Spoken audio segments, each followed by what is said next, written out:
gives me great pleasure to welcome you to our digital showcase for Entwined Histories 11. My name is Matt Gamble and I work for Cooperation Ireland as part of the Entwined Histories team. We're coming to you today from a windy and Greenan fort in County Donegal. This Neolithic site dates back through thousands of years of Irish history. Entwined Histories doesn't quite stretch as far back as that, but we're looking at the decade of centenaries at the beginning of the 20th century and trying to understand these events in the past and how they relate to the present and how they've shaped the Ireland that we live in today in 2021. We are so excited to showcase the incredible work from our brilliant students on Entwined Histories 11. Entwined Histories 11 was given the name The Partition of Ireland, Thinking Back, Looking Forward. And the idea behind that was that we look and we know about our history in the past, but we want to work together for a better present and indeed future together. Entwined Histories is about shining light on both narratives of our past in Ireland to help educate and to better understand our shared history and our differences. Entwined Histories 11 centred in on the year 1921 and we looked at four main themes throughout that significant year. We learnt about the May 1921 elections in both the Northern and Southern Parliament. We thought about the important words of King George V at the grand opening of the Northern Ireland Parliament on the 22nd of June 1921 at Belfast City Hall. We reflected on the truce in July 1921 that brought an end to the fighting in the Irish War of Independence, and we considered the impact of the Anglo-Irish Treaty signed on the 6th of December in 1921. In fact, we're coming to you today on the 100th anniversary of the signing of that Anglo-Irish Treaty, and its impact is still resonating today in Ireland in 2021, and it's important for our students to understand why the past still has that effect, still matters for us today. 8 schools were involved in Entwined Histories 11. We had Ashfield Girls High School, we had Bush Post Primary School, we had Blessed Trinity College, and we had Callista Coholin as well.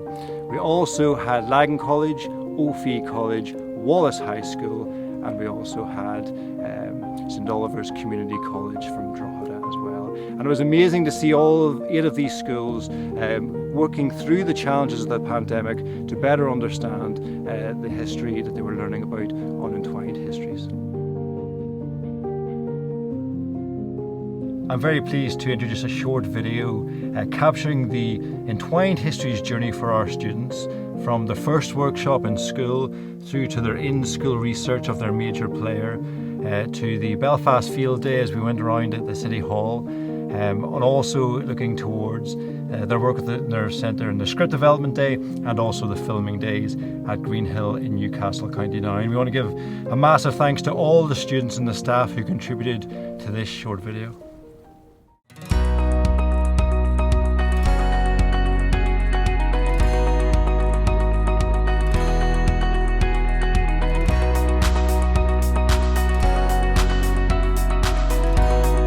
Today we're in the Linen Hall Library with our students who are exploring a wee bit more about the events which happened in 1921. And we've been out for a walking tour, we've looked at the Ulster Hall, we've looked at the grounds of the City Hall, Belfast City Hall as well. And it's been great to hear the students' feedback and their thoughts on their script as they're going to put together for their major character.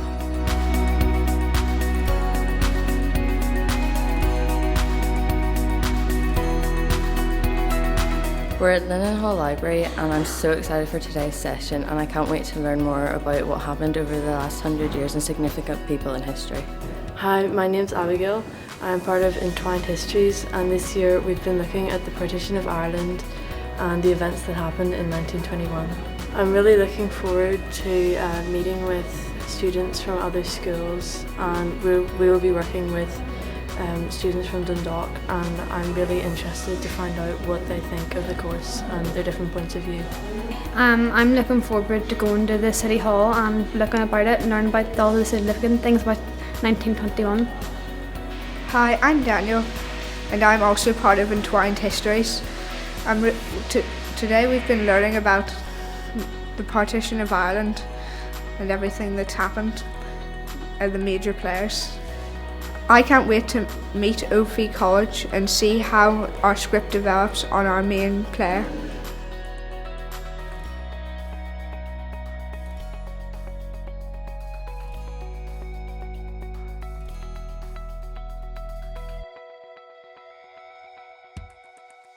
Hi, I'm Matt Gamble from Cooperation Ireland on the Entwined Histories project, and we're here at Greenhill YMCA in Newcastle, County Down.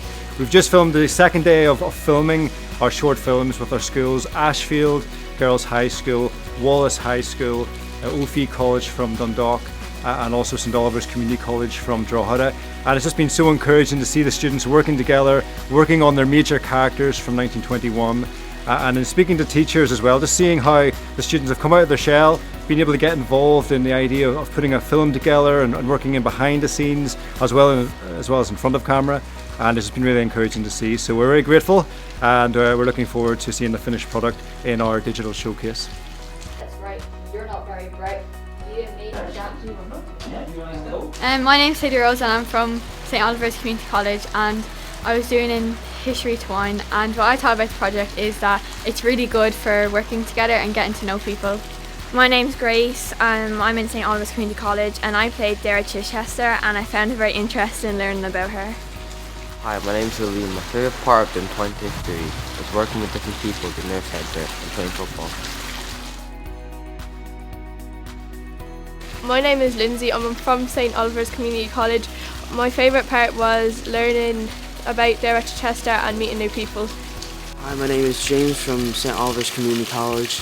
I was a part of the script development in the film, and I enjoyed putting it together and seeing how the actors would play it off. So we're back at Greenhill in Newcastle, County Down, with our second cluster of schools on Entwined Histories 11. We've got Bush Post Primary with us, we've got Blessed Trinity College from Belfast, we've got Lagan College, and also Costicoholin from Dundalk. And it's been so good to see the students working alongside each other on the different films this week. We're coming towards the end of the project, it's gone in so quickly, but we're really excited to see the films being finished and seeing the beginning of their editing for their films as well. And it's just great to work alongside the Nerve Centre on the project and see how the students have come out of their own shells and have got involved in the project.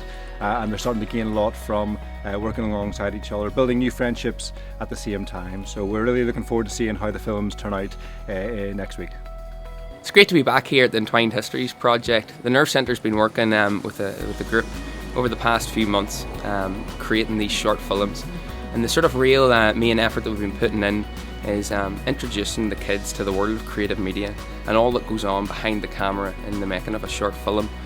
The level of effort coming in from all the schools has been phenomenal, and I can't sort of thank them enough for all the effort that they've put in and all the hard work, and hopefully we'll leave a legacy of learning and teaching with them to last them in later life. Hello, I'm Eilish. I'm Emma. And we're from Bush Post Primary School. We're doing the Entwined Histories project, and it's been a really good experience doing the filming and learning about all the different history from 1921. Yeah, the Nerve Centre is just really cool, and like all the equipment here is like very professional and everything. Hi, I'm Alicia from Bush Post Primary. We are here during the last day of filming of the Entwined Histories. It's a great experience learning about history in this way and meeting other schools. I can't wait to see the final product.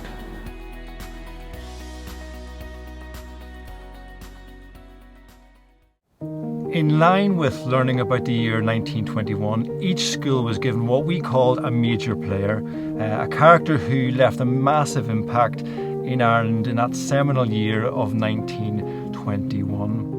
The major players in Entwined Histories 11 were David Lloyd George, Eamon de Valera, Dara Chichester, Constance Markovics, Michael Collins, James Craig, Winnie Carney, and Edith Vane Tempest Stewart, Lady Londonderry. As you're about to witness, we have paired our major players as we look back and discover their impact in that important year of 1921. And as you'll discover, there's a lot more in common than you may think. Our first film in the showcase comes from Collastockahullen and Lagan College as they portray the lives of Michael Collins and James Craig.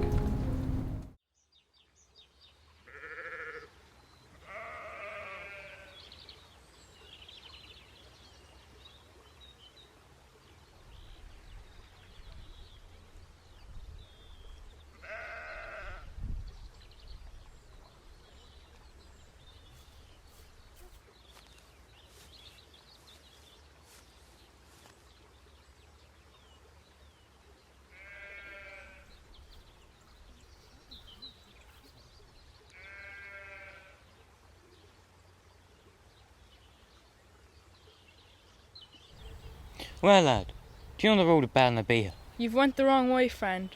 Stay here and I'll come back and show you the way. That's a bit odd, isn't it? Mm-hmm.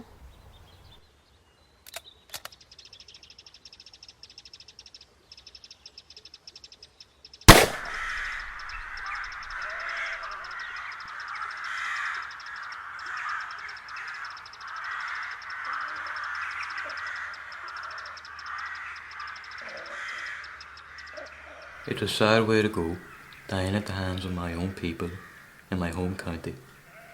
I tried to tell Eamon this would happen.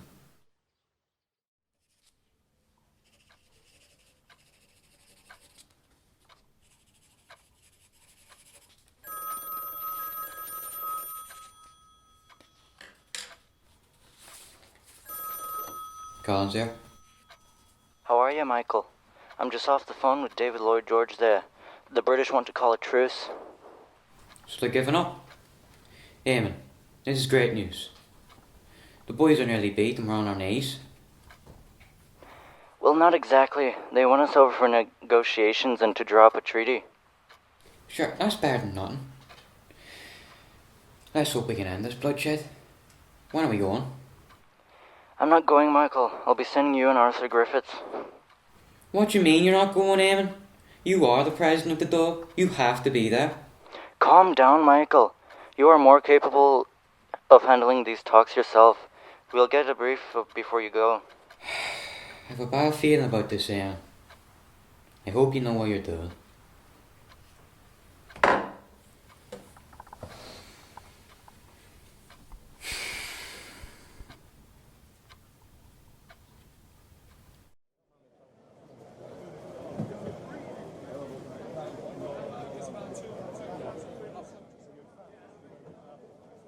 Arthur, this is a disaster. They want us to swear allegiance to the king. Eamon should be here with us. Well, he's not here. There's nothing we can do. It's up to us, Michael. And do what? Partition Ireland and only have a dominion status within the British Empire? This country can't only rely on two people. This could be a stepping stone to full independence. It's as close as we've ever got. Look, maybe you're right, Arthur. If we sign this now, we will have to believe in our hearts that we can make it work. This could give us freedom to achieve freedom, like.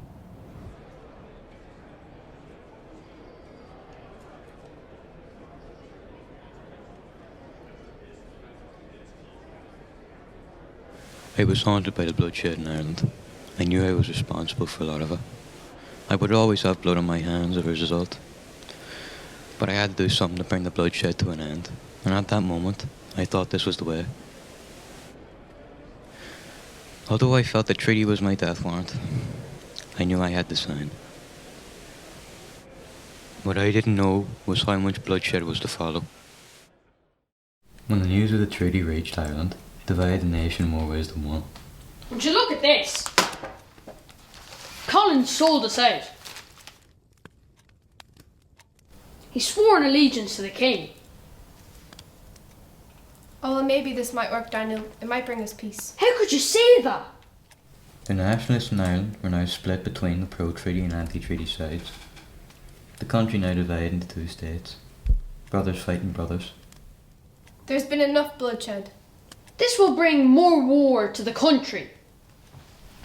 When the anti-treaty forces led by De Valera stormed the Four Courts in Dublin, I knew, as I was the leader of the new Free State Army, had no choice but to attack the Four Courts. This act alone caused a civil war. Civil war rages on in Ireland, with many casualties across the country in tit-for-tat killings. The north of the country has been seeing an extreme increase in violence, with running gun battles in the streets of Belfast, and the expulsion of 30,000 Catholic industry workers causes massive disturbances. Hello, Colin speaking. Good evening, Michael. It's James Craig here. James, I was just listening to the news. How do you expect the nationalist people to feel safe in their own home when all you're doing is kicking them out of the workforce? And how do you expect all the unionist people to feel safe with all the IRA murders? Look at the numbers, James. Almost double have been murdered in Belfast alone. Now, Michael, let's not get into an argument. We both need the violence to stop. Aye, it would be the best for the whole of the island. Let's meet next week and get signed. Agreed. Let's finalise talks then.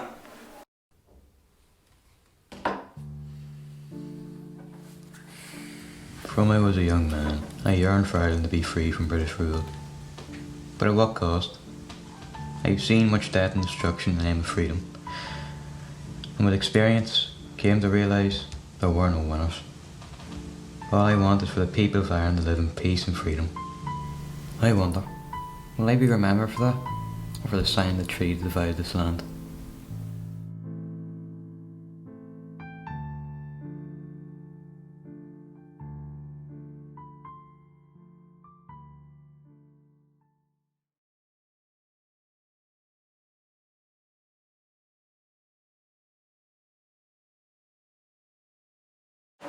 Did I ever tell you the story of the time I became the first Prime Minister of Northern Ireland? No, Grandad, tell me more.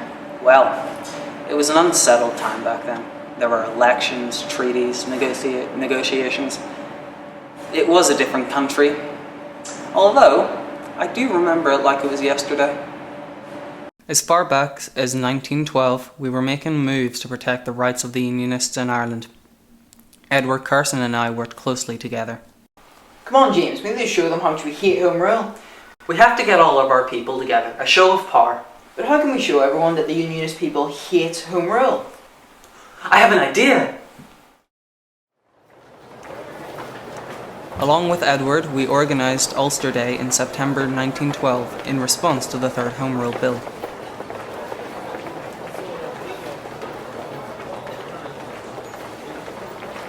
We've brought you all here today to sign the Ulster Covenant. We will use all means necessary to defeat the present conspiracy to set up a Home Rule Parliament in Ireland. In 1913, we decided to set up the Ulster Volunteer Force to show our strength further. Now all we needed were guns.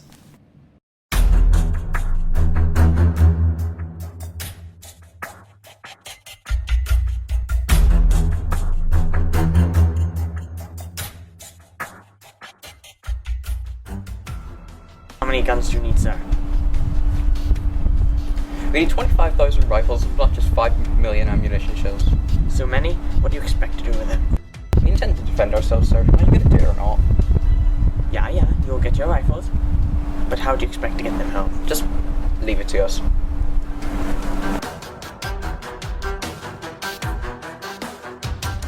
You there, lift that with your back.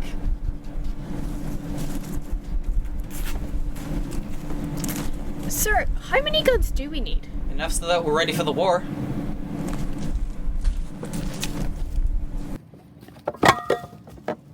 Be careful, this box is worth more than your life. Sorry, sir.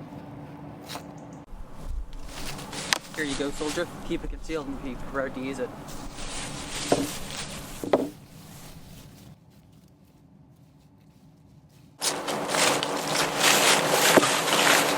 What do you think we'll need these for? Maybe it's for a show. I've never shot a gun before. Me either, but if Craig tells us to, I'll be ready.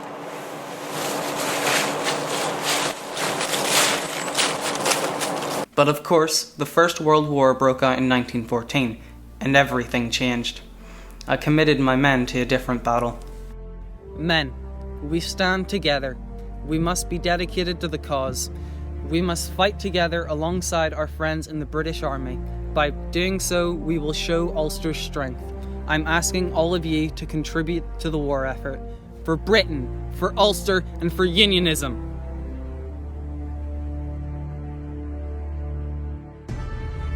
I wasn't able to fight myself due to poor health. We sent 100,000 men to the war effort. The 36th Ulster Division were one of the finest to grace the battlefield. We lost a lot of men, but I was never more proud to call myself an Ulsterman.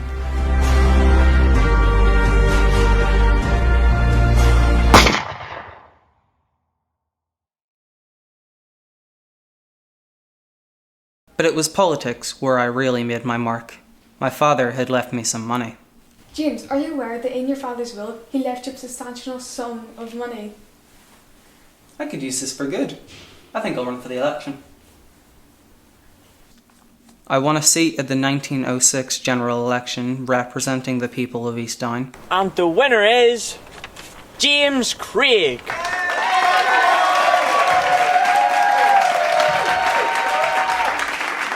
This was the beginning of a long life in politics.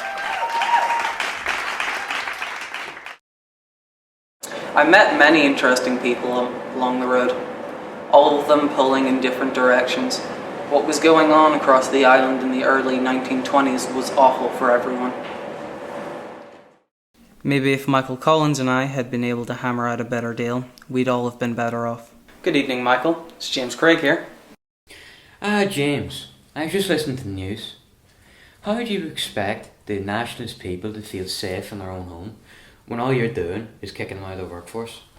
And how do you expect all the Unionist people to feel safe with all the IRA murders? Look at the numbers, James.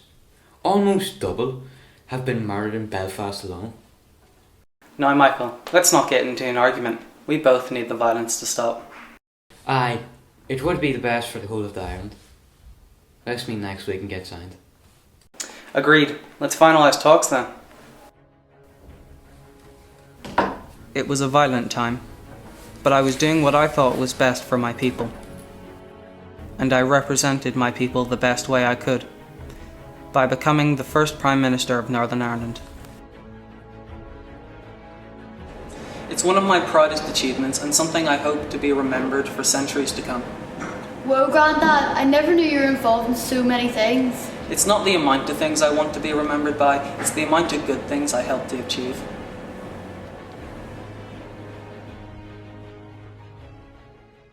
Our next film comes from Blessed Trinity College and St Oliver's Community College as they portray the lives of two women who made a massive impact in politics in Ireland, north and south, Constance Markievicz and Dara Chichester. At Easter 1916, Patrick Pearse and James Connolly organised and launched an armed uprising for the Irish independence. Members of the Irish Volunteers and the Irish Citizen Army took part in the rising, which was largely centred in Dublin. The rebels held out for 6 days as Dublin was turned into an inferno. Eventually, Patrick Pearse issued a surrender order to avoid further death. Of the 1,200 people who took part in the fight, there was one unlikely volunteer, a woman from a wealthy and prestigious family. All rise. Constance Markievicz, you stand on trial for your involvement in the so-called Easter Rising. You've been found guilty and sentenced to death by firing squad. Your Honour, what I done was right, and I'm a strong Irish woman. I've fought for this country's freedom, and whatever happens to me next doesn't matter. I would expected something better of a person of your class. Guards, take her away immediately.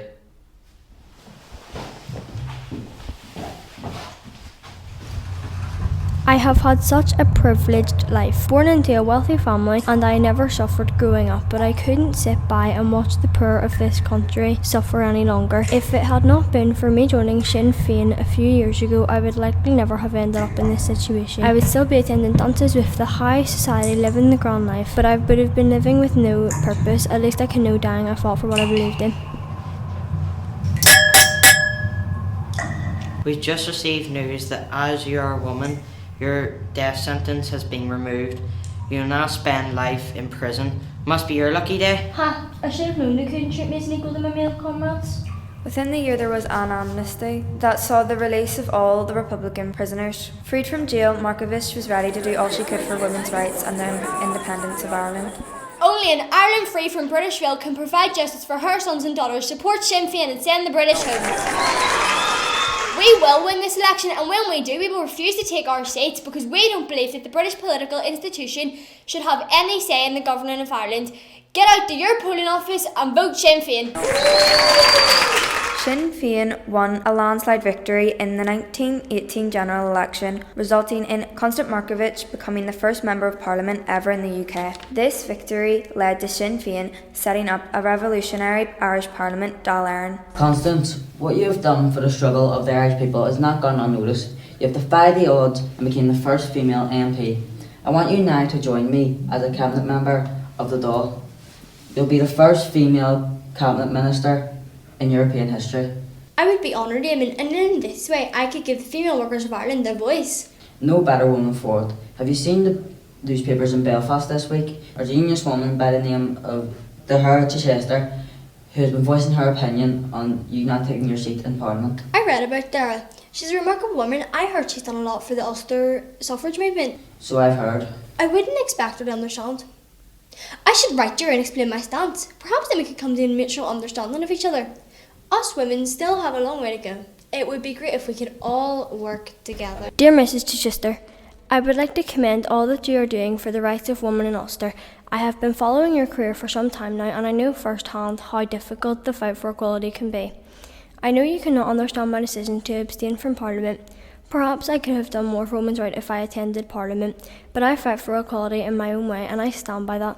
Throughout my life I have fought to improve the lives of the poor and to win rights for women, but above all I have always stood for the independence of Ireland.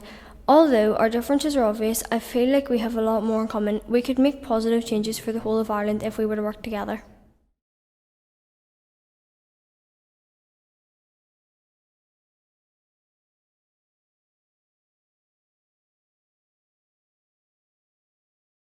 Okay everyone, today we're going to be learning about Dara Chichester. Has anyone heard that name before? No, miss. Well, she's a very important woman in the history of Northern Ireland, and she's one of the reasons you're sitting here in front of me today.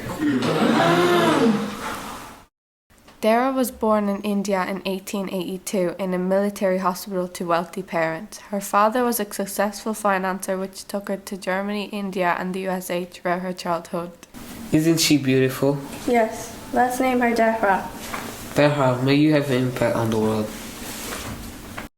She moved to the USA when she was 9 and educated between USA and Germany. She met Robert Chichester, and the day they met, the two fell in love instantly. They married in 1901.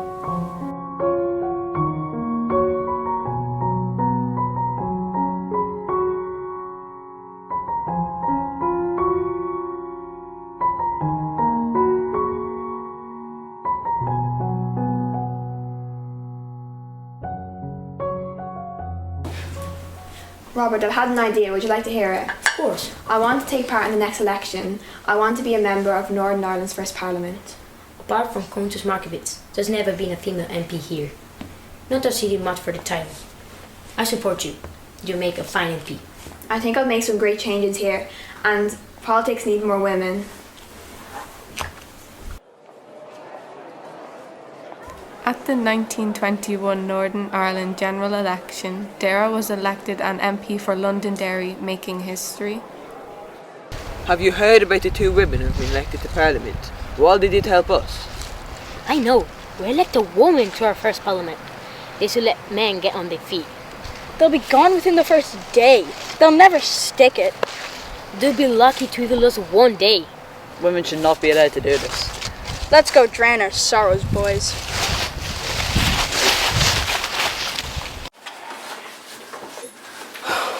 I'm sorry to have bring you this news, my lady, but your husband has passed away. You're such an amazing husband. He supported me in every way. I'll continue the good work we both have started.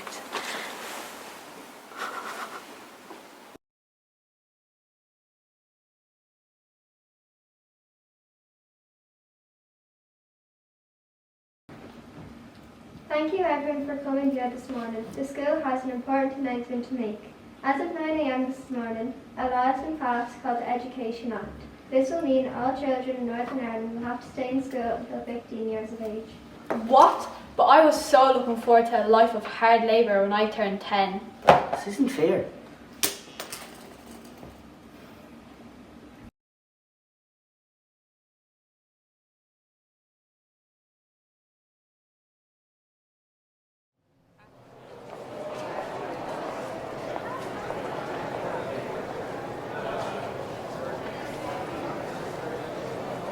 Hello everyone.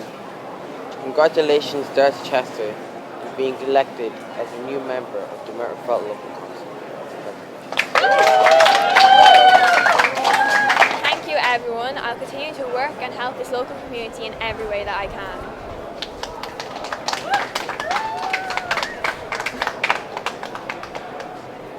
Dara Chichester continued working for people in Northern Ireland and in her local community for the rest of her career. Hello, Miss Chichester. I'm here to voice my concern and concern of the entire local community. Okay, please continue. My daughter is 15 years of age and is looking for a job to start her working life. However, the state of employment here is awful. Is there anything you can do as our local councillor? Of course, leave with me. I'll definitely bring this to the council's attention and increase employment here for your daughter and for everyone. Thank you so much. Dara Chichester Parker passed away on the 30th November 1963, having been the longest serving female MP in Northern Ireland's history. She was survived by her family and 2 of her grandsons became Prime Ministers of Northern Ireland. I, Terence O'Neill, was the 4th Prime Minister of Northern Ireland. I live at Shane's Castle, Antrim. I have been the leader of the Ulster Unionist Party since 1963.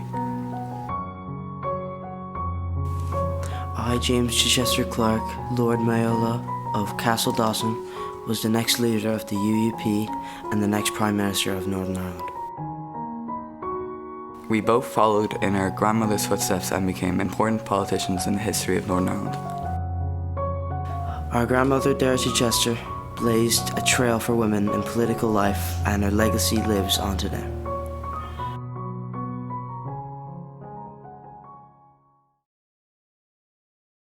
Next up we have Ophi College and Wallace High School as they cover the significant impact of 2 statesmen across these islands of Ireland and Britain, whose legacies still divide opinion to this day.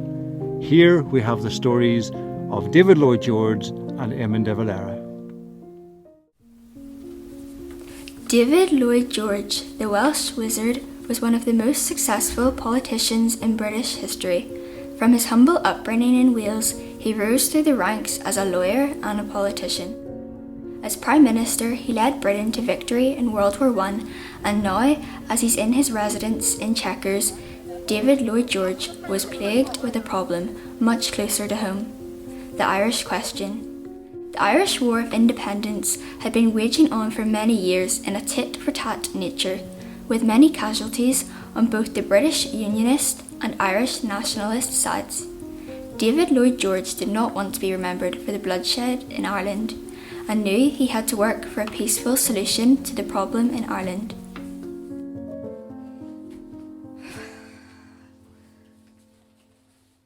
Good morning, Mr. Prime Minister. I have today's newspaper here for you, and your tea will be ready now shortly. Thank you, Lucy. You might want to turn to page 7. What will it be this time? More scandals about my private life, no doubt. Perhaps I'll need something stronger than tea. Now, I hate to be the bearer of bad news, but Mrs. Edwards from the Times newspaper is ready and waiting for you. This day just keeps getting better and better. Send him in, please. I mean, her.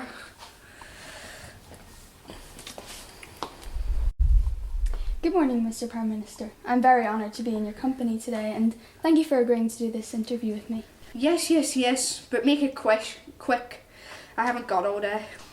Of course, Mr. Prime Minister. We want to write a piece on the Irish War of Independence. The people of Britain are quite appalled at the amount of bloodshed in Ireland, and are quite frankly worried about the state of the Union. Tell your readers they have nothing to worry about. I'm able to handle the Great War. The Irish question will be a piece of cake. But what exactly have you been doing? How can you justify the death of military leaders? Why don't you journalists ever ask me about the great things I've done as a politician? Okay, then tell us about your proudest moments. I have worked my way up in life from the bottom. I have never forgotten my past.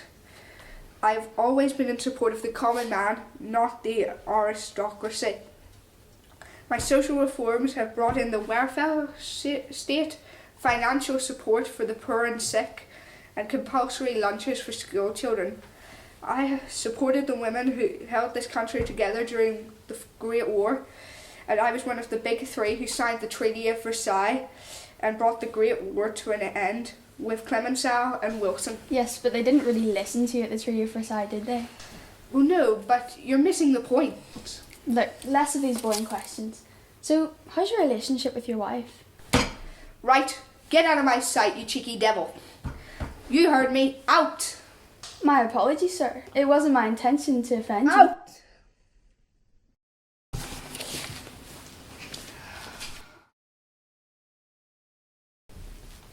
I think you might appreciate a stronger drink after that one. Absolutely. Thanks, Lucy.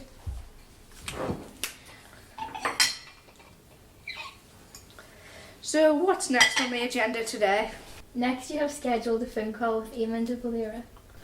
Ah, yes. I've been putting this off for a while now. We need to bring this conflict to an end. Hello.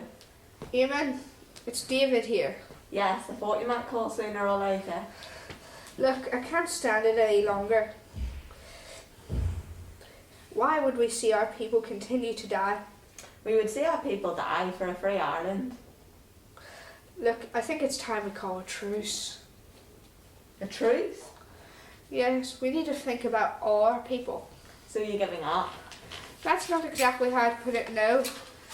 I'm trying to be the bigger person.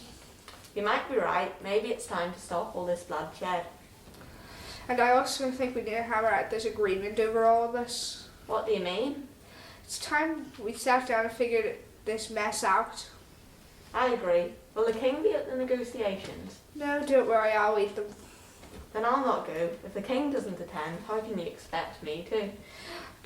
Can you not make an exception, Eamon? This is important. I have plenty of people who can take my place. Michael Collins will lead talks. Are you sure that's a good idea? Michael understands what our country needs. He will do right by us. I hope you don't grow to regret this. I won't. Very well then, let's meet later in the year and draw a line under this.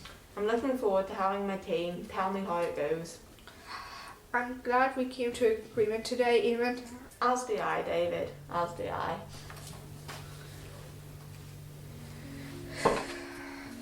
I can't help feel that this won't end well. How can I lead my people through a victory and a world war only to be faced with such a complicated problem closer to home? Let's hope this lasts and peace is declared between Britain and Ireland.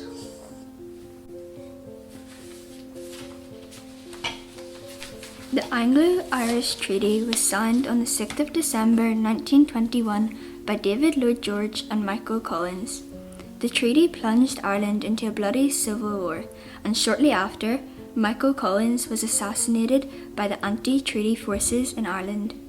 David Lloyd George would go on to live a long and fruitful life, dying in 1945, not before leaving behind a legacy of being a powerful wartime leader and leader for the common people.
Congratulations, Eamon. The party was the largest in Ireland. Yeah, it's a great victory, but we're not going to take 6 seats in England. We're going to set up our own parliament. Well, only if we get out of here. Just leave it to me. Good evening, Father. Let's pray.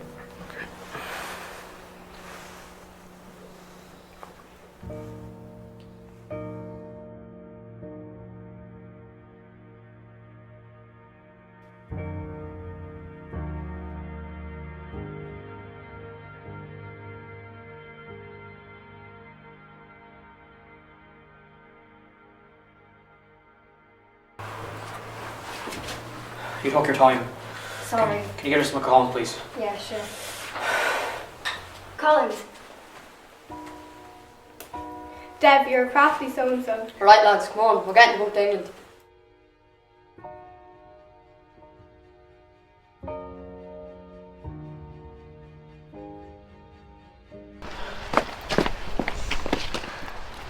Well, lads, What took you so long? the food was delicious. I would have stayed for desserts if I could. It's great to have you back, Eamon. Yeah. Well, what's next? You've got a country to run. Okay, let's go.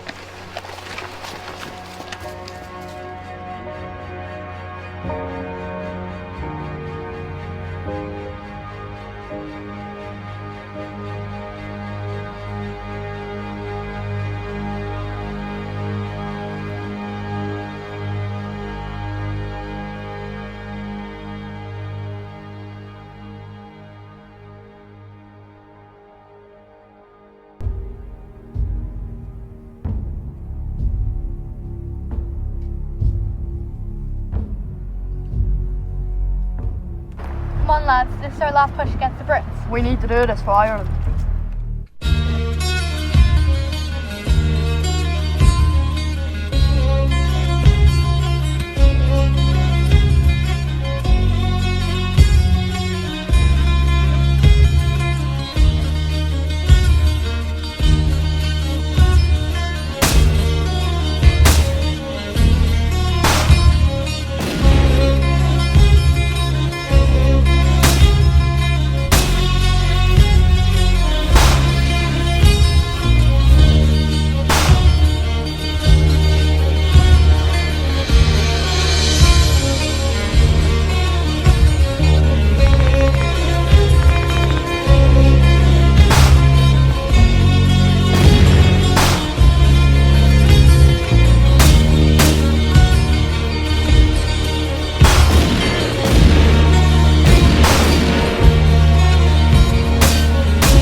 Please, I'm begging you.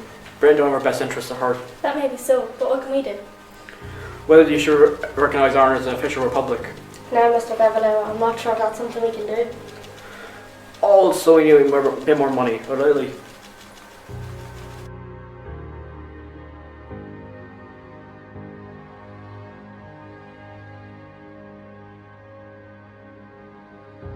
Oh, hello? Eamon, it's David here. Yeah, I told you my call sooner or later. Look, I can't stand it any longer. Why would we see our people continue to die? We would see our people die for free Ireland. And how's that working out for you over the last two and a half years? About as well as it is for you, I imagine. Look, I think it's time we call a truce. A truce? Yes, we need to think about all our people. So you're just giving up? That's not exactly how I'd put it, no. I'm trying to be the bigger person here. Well, you might be right. Maybe it's time to stop all this bloodshed. And I also think we need to hammer out an agreement over all this. What do you mean? It's time we sat down and figured out this whole bloody mess. Well, I agree, but will the king be at the negotiations? No, I will lead them. They'll not go. If the king does not attend, how do you expect me to? Can you not make an exception, Eamon? This is important. I have plenty of people who can take my place. Michael Collins will lead the talks. Are you sure that's a good idea? Michael understands what our country needs. He will do us by right. I hope you don't live to regret this, Eamon. I won't. Very well then. Let's meet later in the year and draw a line under this once and for all. I look forward to having my team feed tell me how it goes. I'm glad we came to an agreement today, Eamon. I hope this is the start of a long and fruitful relationship for all of us. As do I, David. As do I. Sign it? No. Yeah, no. Why not? Because I don't want to.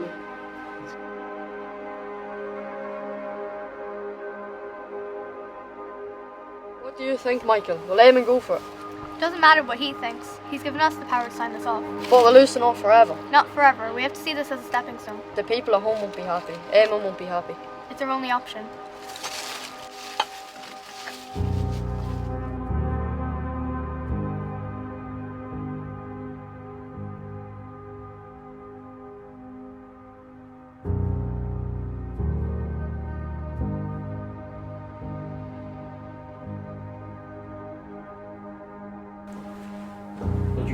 I did what you told me to do, to negotiate a treaty. Well, this is not what I wanted. And this is not what the people of Ireland wanted. So why'd you do it? Then why didn't you go there yourself? Oh, there'll be hell to pay for this. Hell?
The final film in our Entwined Histories 11 digital showcase comes from Bush Post Primary School and Ashfield Girls High School as they focus on the lives of two fascinating women who left their mark in Ireland. We have for you Edith Lady Londonderry and Winifred Carney.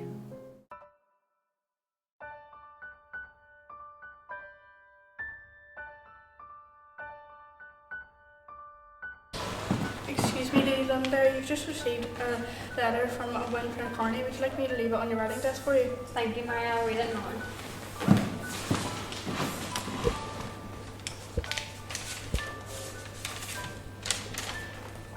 Such kind words. I suppose I don't take enough time to reflect on what I have achieved in my life. I've always just stood up for what I felt was right.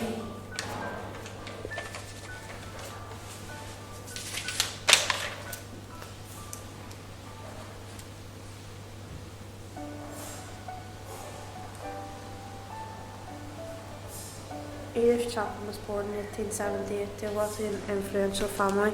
Her father was a member of Parliament for the Conservative Party and her mother was the daughter of Britain's largest landowner.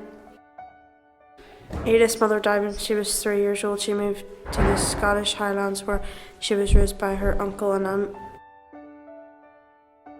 Edith had an extremely privileged upbringing. Throughout her early years, she was raised to become a hostess of the highest society in Britain.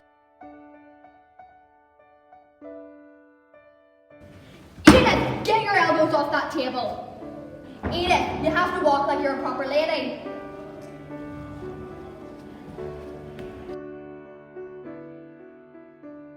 She would go on to be presented as a society debutante to Queen Victoria. Edith was seen as a perfect choice of wife for Charles Vane Tempest Stewart, son of the 6th Marquess of Londonderry. They married in 1899. Unusual for her class, Edith was a passionate feminist and campaigned ardently for women's right to vote. What do we want? When do we want them? Now! What do we... Away back home, you lot. Get back to the kitchen where you belong. How dare you? These women have every right to be out here standing for what they believe in. They have more courage than you will ever have. Thanks, Lady Londonderry. We'll never forget your kindness. What do we want? Women's women! When do we want them? Now!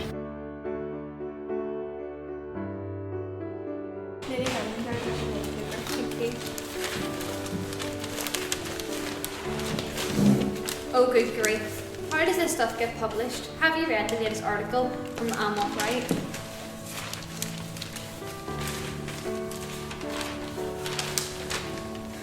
I was hoping you weren't going to say it.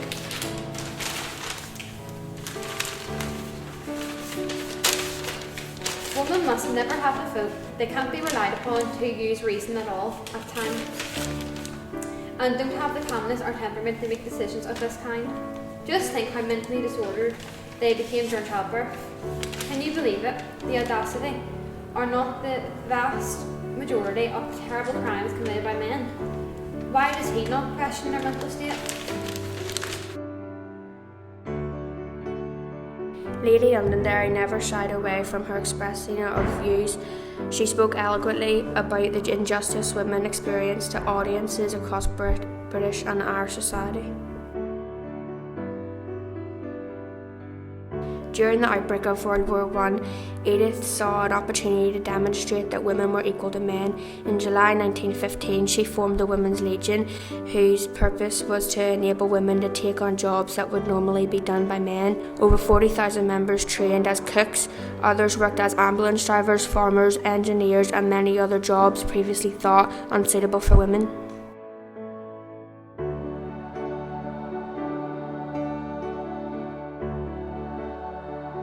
Despite her wealth and privilege, Lady Londonderry will be remembered for what she achieved for ordinary women. The Women's Legion proved once and for all that women are equally capable of men, a vital factor in the decision to give women the vote.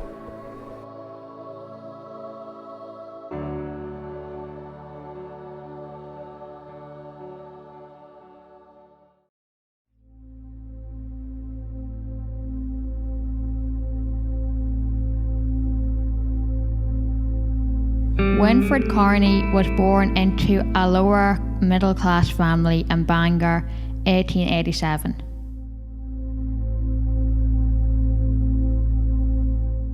What was wrong with the old house? This house is tiny. Shh, this is all that we can afford right now. Come on now, let's look inside. We'll make do. We always do. See, not that bad. It's too cold in here. It's too small. It'll do. Oh, Jesus. Oh, baby. I'm not back. I'll be right back.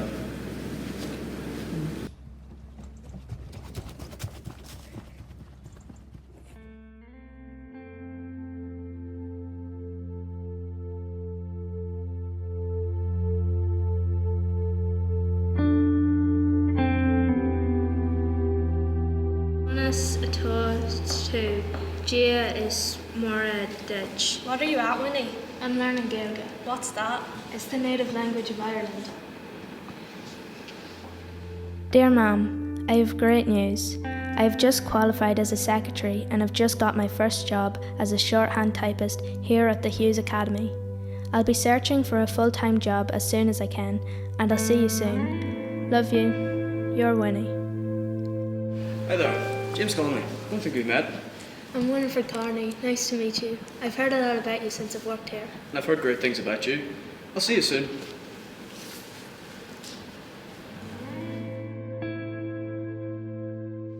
Winnie, there's a telegraph for you. Thank you. Winnie, I hope this finds you well. I need you to come to Dublin immediately. We need your help. We have it planned. Come to the GPO as quick as you can. It begins Easter Monday. James.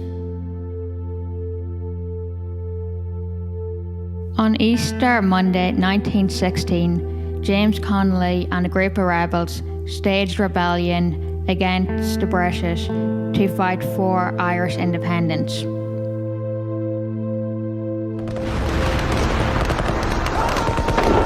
Why did you follow your orders? Who sent you here? James Conley. Now listen to me if you want to survive this thing. 4 days the battle ravaged on. We have to surround them. We can't. We've come too far. There are so many injured or dead. If we keep going, so many more lives will be lost, and the British will have won. The Easter Rising lasted for 6 days and ended with a surrender of the rebels to the British.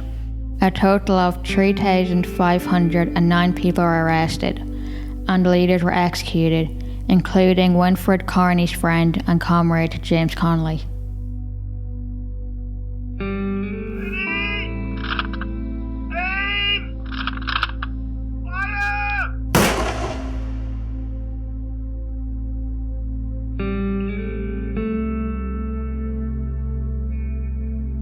Winfred Carney and many other prisoners were transferred around a number of prisons. Winfred was moved to Mentroy Prison, then to Aylesbury Prison, where she was held along with Countess Markovich.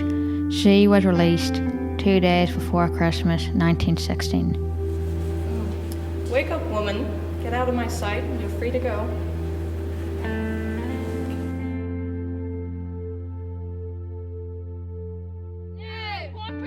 Fairness! When do we want it? Now! What do we want? Fairness! When do we want it? Now! What do we want? Fairness! It's about time workers had equal rights. We've been campaigning for this for years. They should be equal. It sounds so simple when you say it out loud. Winnie met her future husband, George McBride, who was a Protestant and former Ulster volunteer. He was also a socialist. They often argued about Ireland's status as an independent country. Ireland should be independent. It's been long enough and time to end partition. I believe Ireland should be united with England, Scotland and Wales. We're stronger together, like one big family. Winnie and George remained married until her death in 1943. They lived a happy life, even though they never agreed on Ireland's state of independence. Dear Lady Londonderry, I hope this letter finds you well. I have heard of the many things you have done for the women in this country. It is truly admirable. I have to say, in 1915, I was very impressed when you formed the Women's Legion. You inspired so many women to achieve goals and take on jobs that would normally have just been for men. I can't help but appreciate the similarities we have, in the sense that we both believe women are equal to men, and that we both would and have fought for our rights. We are both strong women, and we both can see a future for peace in our country. I hope for equality in our nation soon. Yours sincerely, Winifred Carney. I'd like to take the opportunity to thank our funders, the Department for Foreign Affairs and Trade, for their continued support for the Entwined Histories project. I'd also like to thank all of our schools and our students for their efforts in getting engaged in this project, especially with all the challenges we faced around the pandemic. I'd like to send a thanks to the Nerve Centre for their continued support in the project as they continue to inspire these generations of young people in getting engaged with the history and creatively thinking about how they present that history. I'd also like to thank Owen O'Callaghan for his professionalism as he's catalogued the journey of these students on Entwined Histories 11. And I also want to send a good thanks to our Entwined Histories team at Cooperation Ireland, to Karina Crooks, Hazel Scott, and also to thank Jack Boyle, who mentored our students on Entwined Histories 11. May I take the opportunity to say it's been an absolute pleasure again and a privilege to work with every single one of our young people, our students on Entwined Histories 11. You've all been incredible to work with. Your passion, your excitement for the project has been fantastic from the word go. Your teachers have thought you are amazing. And the Nerve Centre, talking to Nerve Centre staff from our script development days and our filming days, couldn't say better things about you. Great group of students to work with. Thank you so much for all your efforts. And we just wish you all the very best as you go forward now, and be it with history, be it with creative arts, just keep on going, keep on opening those new doors for yourselves through projects like Entwined Histories. And I just want to say thank you very much, and I hope you've enjoyed this digital showcase, and all the very best for the journey ahead.